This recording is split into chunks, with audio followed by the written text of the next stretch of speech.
Okay. आप इशारा करना। हाँ, नमस्कार दोस्तों, मैं रविंद्र त्रिपाठी अभी ग्वालियर में हूँ। ITM यूनिवर्सिटी में आया हूँ, जहाँ एक बहुत अच्छा मूर्ति शिल्प पर यहाँ कार्यशाला चल रही है। कई तरह की मूर्तियाँ बनी रही हैं।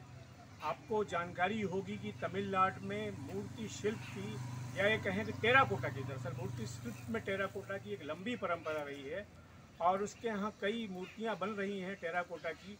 जैसे आप देख रहे हैं कि दुर्गा जी की मूर्ति है, टेराकोटा में है, और जिनकी गोद में एक शिशु है। ऐसा शायद पूरे भारत में नहीं होता है जहाँ दुर्गा जी की गोद में कोई शिशु हो, बच्चा हो। तो इस तरह की कई मूर्तियाँ बन रही हैं। मैं यहाँ जिनकी देख रेख में चल रहा है मुश्ताक जी, जो बहुत अच्छे हिंदुस्तान की लोक कला के विशेषज्ञ हैं। इनसे मैं सिर्फ एक सवाल पूछूंगा कि मुश्ताक जी, इस तरह की जो परंपरा, आप तो बहुत जानकार हैं, ये कहाँ कैसे तमिलनाडु में शुरू हुई, बाकी देश में क्या स्थिति है इसकी? तो टेराकोटा, पहले तो मैं ये बताऊँ टेराकोटा है क्या। हाँ।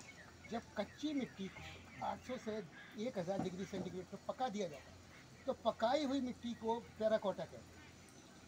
कच्ची मिट्टी पानी में घुल जाती है, लेकिन हाँ। टेराकोटा पानी में घुलता नहीं। हाँ। यानी मिट्टी को स्थायी रूप देने का जो टेक्निक है उसको टेराकोटा कहता है। जो टेराकोटा के काम करने की जो कला है, ये हिंदुस्तान में जो कुम्हार कम्युनिटी है, कुम्हार समुदाय है, वो करता है। और कुम्हारों को ही तमिलनाडु में वेलार कहते हैं। अच्छा। जो हमारे यहाँ हिंदी भाषी क्षेत्रों में कुम्हार कहलाते हैं, वो तमिलनाडु में वेलार कहलाते हैं। और जो कोस्टल तमिलनाडु है, जो समुद्र तटीय तमिलनाडु है, वहाँ पर उनके ग्राम देवता होते हैं आयनार, हाँ।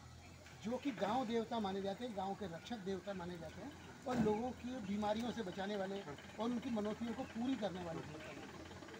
उन देवता के साथ में उनका देव स्थान यहाँ पर बनाया गया है। ये जो आयनार हैं, उनके साथ में उनकी 2 पत्नियाँ पुष्पकला, पूर्णकला और उनके 27 साथी, जिसमें वीरभद्र है, कनुपर है, दुर्गा है, काली है, संगीत बजाने वाले लोग हैं, सैनिक हैं, वो सारे लोग मिला के उनका एक देवकुल होता है। और उस देवकुल में लगभग 30 कैरेक्टर होंगे। अच्छा। उन 30 कैरेक्टर की ही मूर्तियाँ यहाँ पर बनाई जा रही हैं। इनको बनाने के लिए हमने तमिलनाडु का एक पुदुकोट्टई जिला है, हाँ। वहाँ का जो गांव है, वहाँ से जो आर्टिस्ट आया है वो तंगैया नाम से, वो इनके मुख्य, वो हैं कलाकार हैं, और उनके साथ में 10 कलाकार और हैं। इस प्रकार से 11 कलाकार, 11 कुम्हार हमने तमिलनाडु से यहाँ बुलाए जो ये मूर्तियाँ बनाए। मैं चाहूँगा कि आप 2 मिनट इनके बारे में, दुर्गा जी की इस मूर्ति के दुर्गा बारे में की बताइए। ये मूर्ति इस मामले में थोड़ी सी अलग है कि एक तो दुर्गा की एक पूरे उत्तर भारत में उनकी एक स्वतंत्र सत्ता है, हाँ। दक्षिण भारत में भी उनकी स्वतंत्र सत्ता है, लेकिन यहाँ पर दुर्गा जो है वो आयनार का जो देवकुल है उसका अंग है। अच्छा।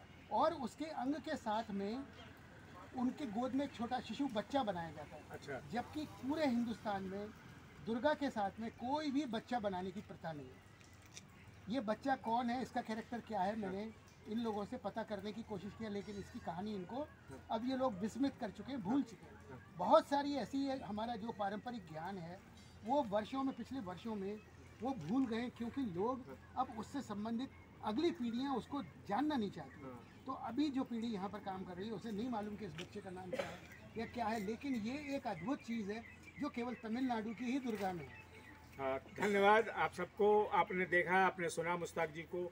अगली बार अगर आप ग्वालियर आएँ, यहाँ तो बहुत अच्छे मूर्ति शिल्प लगे हुए हैं, और टेराकोटा का भी एक बहुत बड़ा यहाँ प्रदर्शनी, अस्थाई प्रदर्शनी रहेगी। वो जो आयनार, जो वहाँ के देवता है, लोग ग्राम देवता हैं, उनके संपूर्ण परिवार की है।